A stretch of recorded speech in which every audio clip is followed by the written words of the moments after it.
I had thus learned the second fact of great importance. This was that the planet the little prince came from was scarcely any larger than a house. But that did not really surprise me much.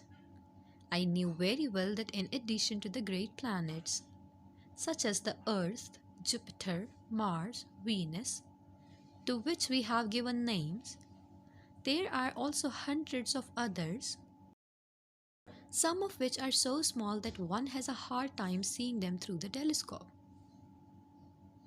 When an astronomer discovers one of these, he does not give it a name, but only a number.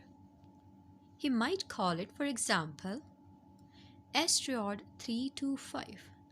This asteroid has only once been seen through the telescope.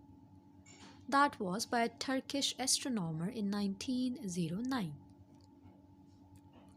On making his discovery, the astronomer had presented it to the International Astronomical Congress in a great demonstration.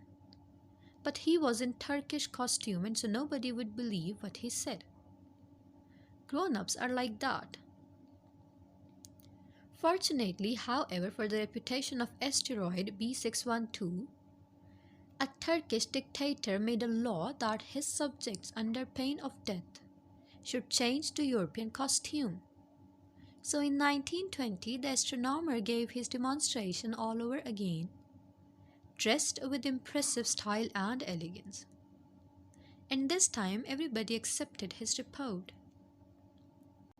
If I have told you these details about the asteroid and made a note of its number for you, it is on account of the grown-ups and their ways. When you tell them that you have made a new friend, they never ask you any questions about essential matters. They never say to you, what does his voice sound like? What games does he love best? Does he collect butterflies? Instead, they demand, how old is he? How many brothers has he? How much does he weigh? How much money does his father make? Only from these figures do they think they have learned anything about him. If you were to say to the grown-ups, I saw a beautiful house made of rosy brick, with geraniums in the windows and doves on the floor, they would not be able to get any idea of that house at all. You would have to say to them, I saw a house that cost $20,000. Then they would exclaim, oh, what a pretty house that is. Just so you might say to them, the proof that the little prince existed is that he was charming, that he laughed, and that he was looking for a sheep. If anybody wants a sheep, that is a proof that he exists. And what a good would it do to tell them that?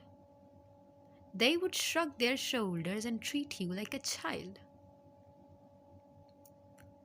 But if you said to them, the planet he came from is asteroid B612, then they would be convinced and leave you in peace from their questions.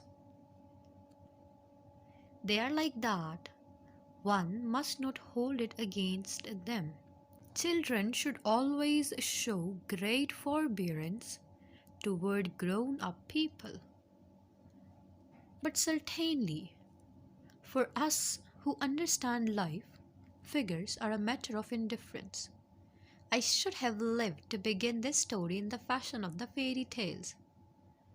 I should have liked to say, once upon a time there was a little prince who lived on a planet that was scarcely any bigger than himself, and who had need of a sheep. To those who understand life, that would have given a much greater air of truth to my story. For I do not want anyone to read my book carelessly. I have suffered too much grief in setting down these memories 6 years have already passed since my friend went away from me with his sheep. If I try to describe him here, it is to make sure that I shall not forget him. To forget a friend is sad. Not everyone has had a friend. And if I forget him, I may become like the grown ups, who are no longer interested in anything but figures. It is for that purpose again that I have bought a box of paints and some pencils. It is hard to take up drawing again at my age.